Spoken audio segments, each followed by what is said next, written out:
So called Rashmika Mandanna madam ಅವರು ಇಂಟರ್ವ್ಯೂನಲ್ಲಿ ಹೇಳಿದ್ದಾರೆ, ಐ ಆಮ್ ಫ್ರಮ್ ಹೈದ್ರಾಬಾದ್ ಅಂತ ಹೇಳಿ.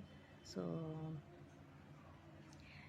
ಅವರ ಒಂದು ಕನ್ನಡ ಅಭಿಮಾನಕ್ಕೆ, ಕನ್ನಡದಲ್ಲಿ ಬೆಳೆದು ಬಂದಿದ್ದ ರೀತಿಗೆ ಅವರು ತೋರಿಸ್ತಾ ಇರೋವಂಥ ಗೌರವ, ಅವರು ತೋರಿಸ್ತಾ ಇರೋವಂಥ ನಿಯತ್ತು ಸೂಪರಾಗಿದೆ ಅಂತ ಪದೇ ಪದೇ ಅವರು ತುಂಬ ಚೆನ್ನಾಗಿ ಎಲ್ಲರ ಮುಂದೆನೂ ತೋರಿಸ್ಕೊತಾ ಇದ್ದಾರೆ.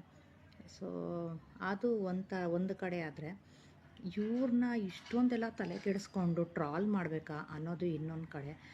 ಆ ಅಮ್ಮ ಹೆಂಗೂ ನಾನು ಕನ್ನಡದವಳಲ್ಲ, ನಾನು ಕನ್ನಡ ಮೂವಿನೇ ಮಾಡಿಲ್ಲ, ಹಾಗೆ ಹೀಗೆ ಅಂತ ಹೇಳಿದ್ಮೇಲೂ ನಾವು ಯಾಕೆ ತಲೆ ಕೆಡಿಸ್ಕೊಬೇಕು? ನಮಗೆ ನಮ್ಮ ಒಂದು ಭಾಷೆಗೆ, ನಮ್ಮ ಒಂದು ಅಭಿಮಾನಕ್ಕೆ ಚಿರಋಣಿ ಆಗಿರೋ ಅಂಥವ್ರನ್ನ ನಾವು ಬೆಳೆಸೋಣ. ಈ ರಶ್ಮಿಕಾ ಮಂದಣ್ಣ ಅಂಥವರು 1000 ಜನ ಬರ್ತಾರೆ, 1000 ಜನ ಹೋಗ್ತಾರೆ. ನಮಗೆ ಕೃತಜ್ಞತೆ ತೋರಿಸ್ದೇ ಇರೋರು, ನಮ್ಮ ಇಂಡಸ್ಟ್ರಿಗೆ ಕೃತಜ್ಞತೆ ತೋರಿಸ್ತಾ ಇರೋದು, ಅದು ಅವರವರ ಪ್ರಾಬ್ಲಮ್ಮು.